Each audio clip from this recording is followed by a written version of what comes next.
నమస్తే. ఇన్నాళ్ళు నన్ను సపోర్ట్ చేస్తూ, ఎంకరేజ్ చేస్తూ మీ ప్రేమని నాకు అందిస్తున్న ప్రతి ఒక్కరికి కృతజ్ఞతలు.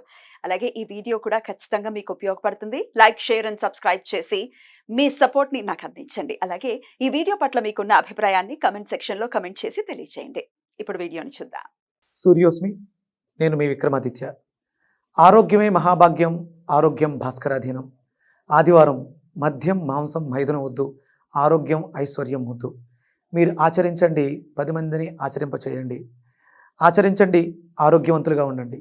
ఆచరించండి, ఐశ్వర్యవంతులు కండి. ఆచరించండి, ఆనందంగా జీవించండి. సూర్యోస్మి. జ్యోతిష్య శాస్త్రం ఒక అద్భుతం. వేదాంగమైన జ్యోతిష్య శాస్త్రం అనేటువంటిది మానవ జీవన గమనానికి ఒక వరం. జ్యోతిష్య శాస్త్రం నీ జీవితంలో వెలుగునింపే ఒక భాష. ఆ భాష నీకు అర్థమైతే ప్రకృతి నీతో మాట్లాడుతుంది. అస్ట్రాలజీ నేర్చుకోవాలి అనుకునే వారికి అద్భుత అవకాశం. మురళీధర శర్మ గారి అస్ట్రాలజీ క్లాసెస్ అతి త్వరలో మొదలు కాబోతున్నాయి. 100% జాబ్ గ్యారంటీ. వివరాల కొరకు సంప్రదించండి. నమస్తే, వెల్కమ్ టు అవర్ ఛానల్. నేను పద్మిని. ప్రస్తుతంతో పాటు ప్రముఖ ఆధ్యాత్మికవేత్త, సన్ స్పిరిచువల్ సొసైటీ ఫౌండర్, సూర్య ఉపాసకులు విక్రమాదిత్య గారు మనతో పాటు ఉన్నారు. మాట్లాడదాం. సార్ నమస్తే. సార్ సూర్యోస్మి తల్లి, ఎలా ఉన్నారు? సూపర్. ఒక వెజిటబుల్ హీలర్ గా మీరు చెప్తూనే ఉన్నారు ఏ మాసంలో ఏ వెజిటబుల్ ని చాలా విరివిగా వాడుకోవాలి అని చెప్పి.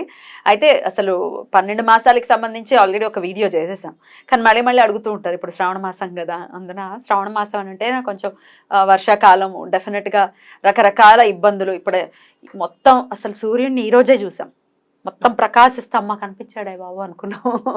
అసలు కనపడట్లేదు మబ్బుల చాట్లో. చంద్రుడు అయితే చాలా రోజులు ఇంకా గాయాబైన. పౌర్ణమి రోజు దండం పెట్టుకుందాం అంటే ఇప్పటిదాకా కనపడలేదు. సరే, ఓకే. మరి ఈ శ్రావణ మాసంలో ఏ వెజిటబుల్ ఖచ్చితంగా వాడుకోవాలంటారు, ఎట్లాంటి సమస్యల నుంచి అధిగమించడం కోసం? శ్రావణ మాసం అంటే మనం మాసాల ప్రకారం తీసుకుంటే శ్రావణ మాసానికి మనం లక్ష్మీదేవిని ప్రధానంగా తీసుకుంటాం.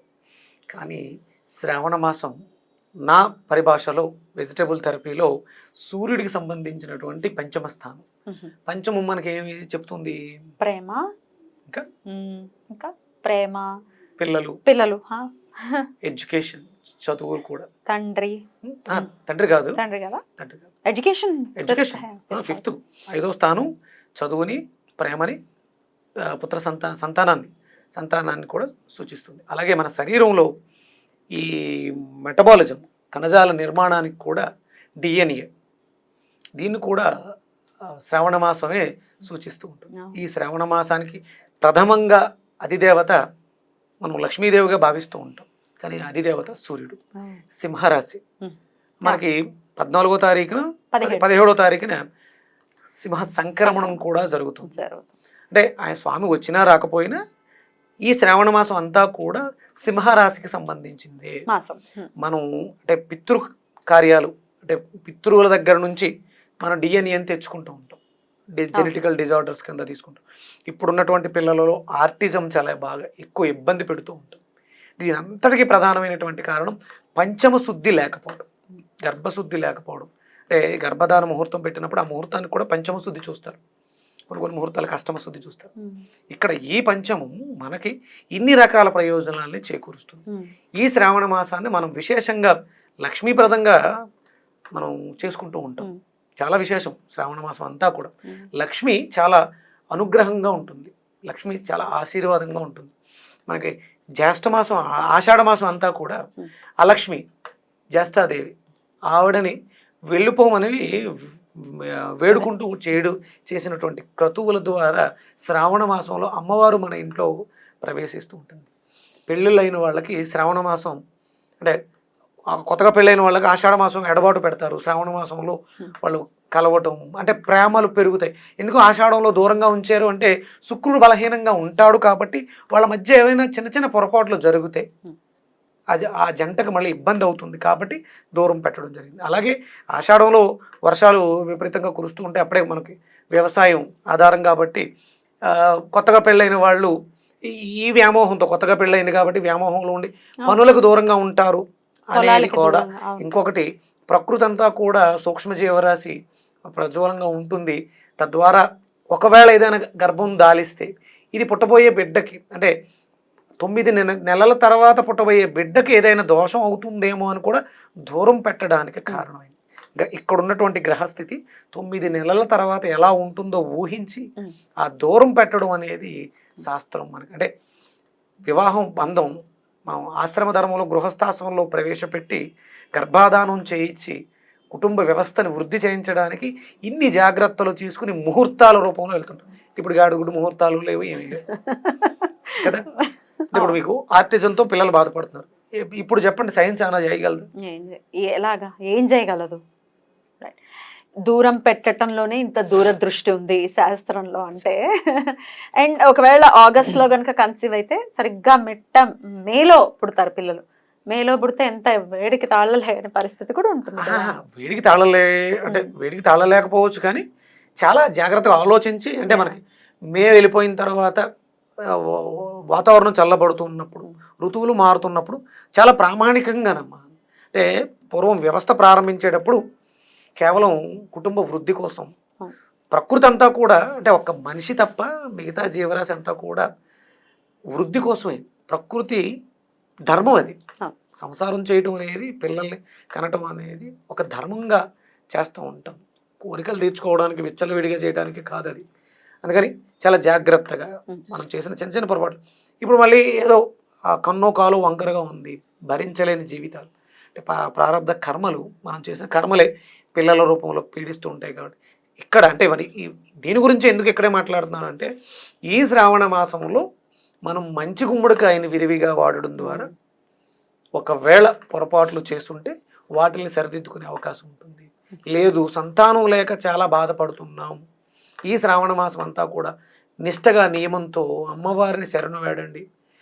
మంచి గుమ్మడికాయ జ్యూసుని అమ్మవారికి నివేదన చేసి, లేదా మంచి గుమ్మడికాయతో చేసినటువంటి ప్రసాదాన్ని అమ్మవారికి నివేదన చేసి, వీలందే అవకాశం ఉంది జ్యూస్గా చేసుకుని ప్రతిరోజు ఉదయం సాయంత్రం 2 పూట్ల ధూపదీప నైవేద్యాలతో అమ్మవారిని అర్చిస్తూ ఆ తీర్థాన్ని, ఆ ప్రసాదాన్ని భార్యాభర్తలు ఇద్దరూ కూడా స్వీకరించడం ద్వారా జెనెటికల్ డిజార్డర్స్ ఉన్నటువంటి పిల్లలు పట్టించడం ద్వారా వాళ్ళు కూడా బాగుపడతారు.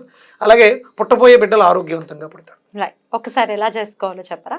ఒక 200 గ్రాములు మంచి గుమ్మడికాయమ్మ, చిన్న అల్లం ముక్క, 1 అంగుళం అల్లం ముక్క, ఒక 1/2 టీ స్పూన్ మిరియాల పొడి, దీన్ని మెత్తగా మిక్సీలో గ్రైండ్ చేసి దాన్ని వడకట్టుకుని దాంట్లో రుచి కోసం ఉప్పు కావాలితే ఉప్పు, లేకపోతే తేనె వేసుకుని, ఒకవేళ మనం భగవంతునికి నివేదన చేస్తున్నాం, తేనెని వేసి భగవంతుడికి నివేదన చేసి, ఆ శ్రీకృష్ణ పరమాత్మ బాలగోపాలుడుగా మీ ఇంట్లో జన్మ తీసుకోవాలని, అమ్మవారు బుడిబుడి నడకలతో మీ ఇంట్లో ప్రవేశించాలి. ఎందుకంటే ఆడపిల్లలని కనటం అంటే అదృష్టం ఉంటేనే పుడతారంటాడు మా ఆడపిల్లలు. ఆడపిల్లల్ని కన్న తల్లిదండ్రులు ఎంతో పుణ్యం చేసుకుంటే పుట్టారు వాళ్ళు. లక్ష్మీదేవులు మీ ఇంట్లో అడుగుపెట్టారు.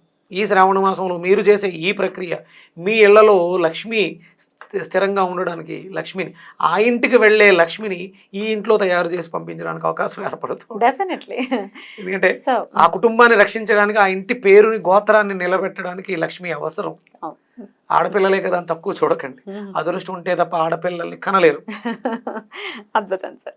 సో గుమ్మడికాయ, మంచి గుమ్మడికాయ జ్యూస్ ని ప్రతిరోజు కూడా ఈ శ్రావణ మాసం, అలాగే మన కూరల్లో కూడా మంచి గుమ్మడికాయ వాడుకోవడం వల్ల మరి వాతం చేస్తుంది, అది దాన్ని భయపడతారు. ఏమీ చేయదమ్మా, ఏమీ చేయదు. వానాకాలం ఏమీ కాదు. అది పసుపు రంగులో ఉంటుంది, అద్భుతమైనటువంటి అగ్నితత్వాన్ని కలిగి ఉంటుంది. వేడి చేస్తుందా?